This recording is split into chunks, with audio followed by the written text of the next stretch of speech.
This podcast is brought to you by HealthRangerStore.com.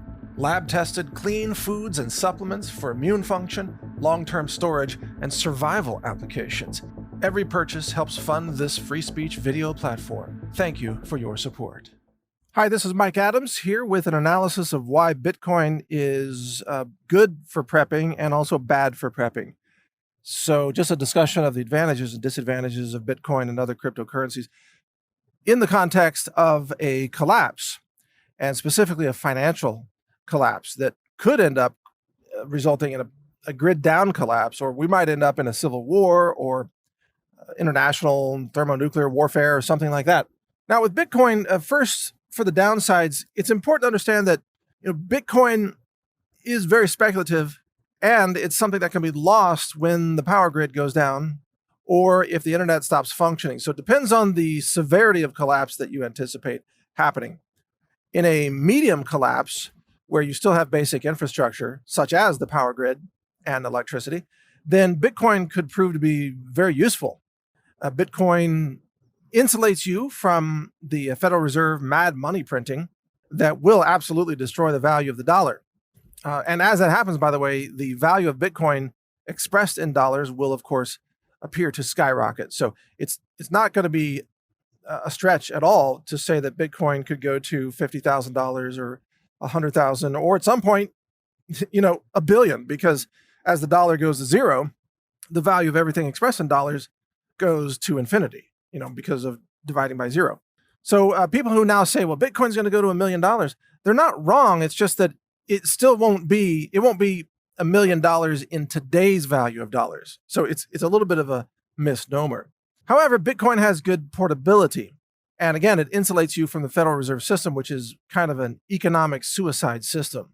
So if you believe that the collapse kind of stops at a certain point where we get bank failures and the collapse of the fiat currency, but we still have working computers, working internet, and something else to go into, some other currency to move into, then Bitcoin could prove to be very useful, because you could move into Bitcoin before the dollar collapses.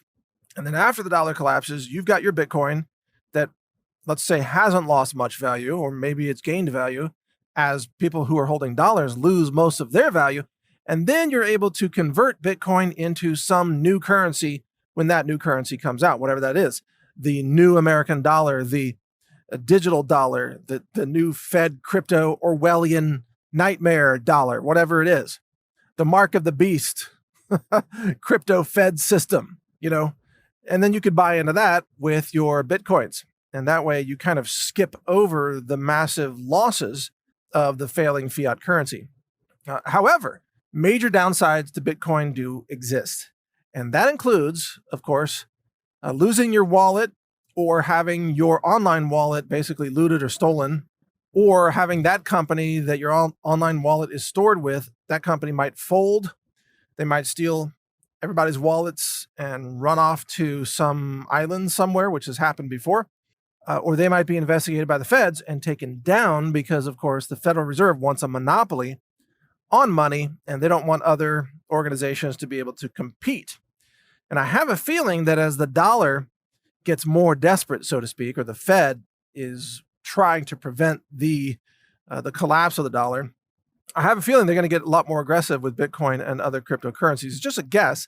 I don't have any proof that that's going to happen, but just from an analysis point of view, that's my guess of what's going to happen. And they'll probably try to outlaw gold and silver as well. Now let's talk about gold and silver for a second, because gold and silver, I think personally, are the best ways to insulate yourself from the risks of the dollar collapse, and also insulate yourself from risks related to Bitcoin or cryptocurrencies.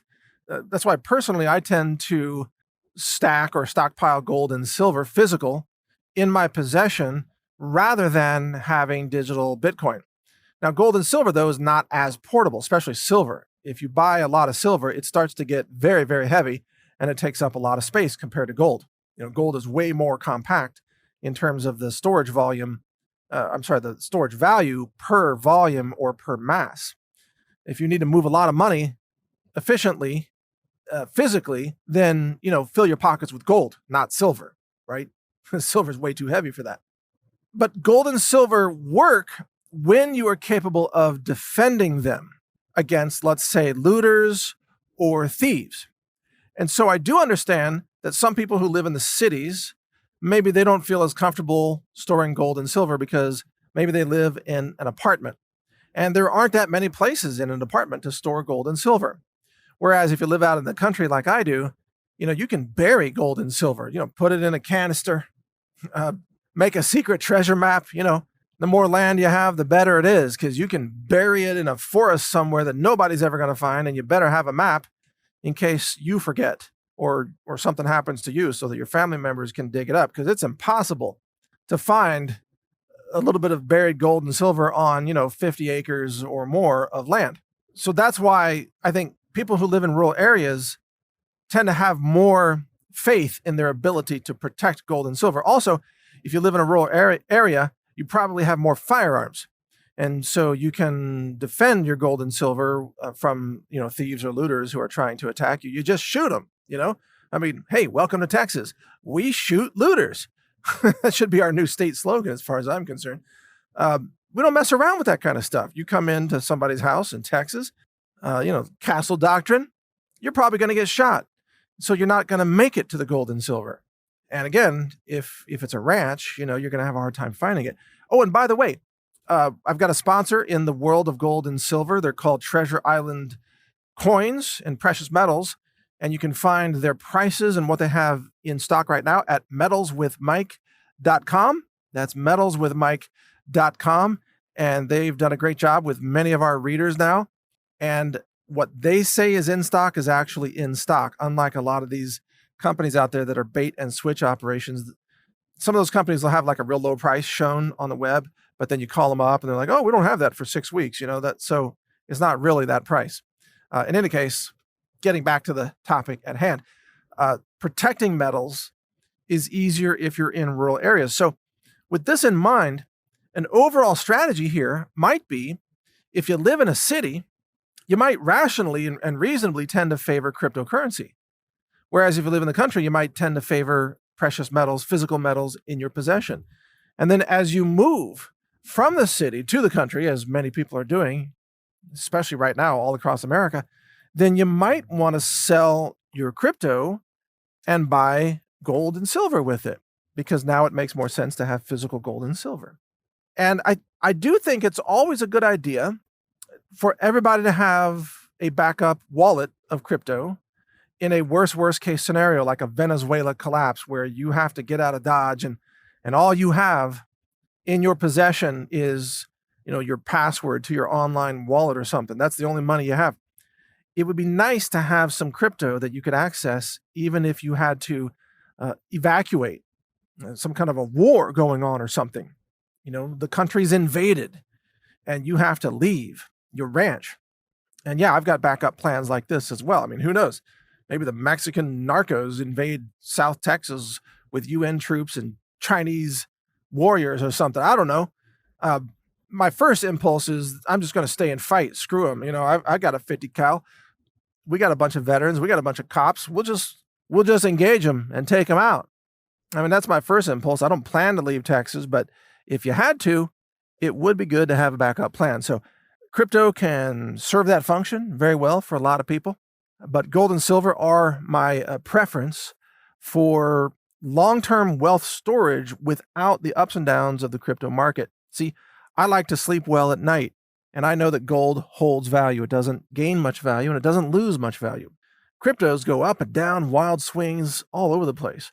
Very risky, very volatile. I'm not trying to make money on this. I'm just trying to preserve some assets that I already have, like you do. And so gold is the best option for that. And I do believe that gold and silver are wildly underpriced right now, especially silver is probably more underpriced than gold. And I think it could skyrocket substantially in terms of dollars. But again, it doesn't mean anything because dollars are just losing value. So again, I don't think about gold and silver as speculation. I just think about it as wealth protection, asset protection, so that you buy something today, you've got the gold and silver, you bury it in the ground. It's got a certain amount of purchasing power today. If you dig it up 10 years later, guess what? It's got the same purchasing value. So you haven't lost anything. And maybe you haven't gained anything either, but that's not the goal. Stop thinking about speculation. Stop thinking about investments. Start thinking about just protecting the assets you have. That's what gold and silver are all about. And that's why they're my current go-to choice for, surviving the financial collapse that's coming. Thank you for listening. Mike Adams here, the Health Ranger. You can hear more of my podcasts at brighteon.com and read my website, naturalnews.com. Take care. A global reset is coming, and that's why I've recorded a new 9-hour audiobook. It's called The Global Reset Survival Guide. You can download it for free by subscribing to the naturalnews.com email newsletter, which is also free. I'll describe how the monetary system fails. I also cover emergency medicine and first aid and what to buy to help you avoid infections. So download this guide. It's free. It's my gift to you simply because I want like-minded people to survive.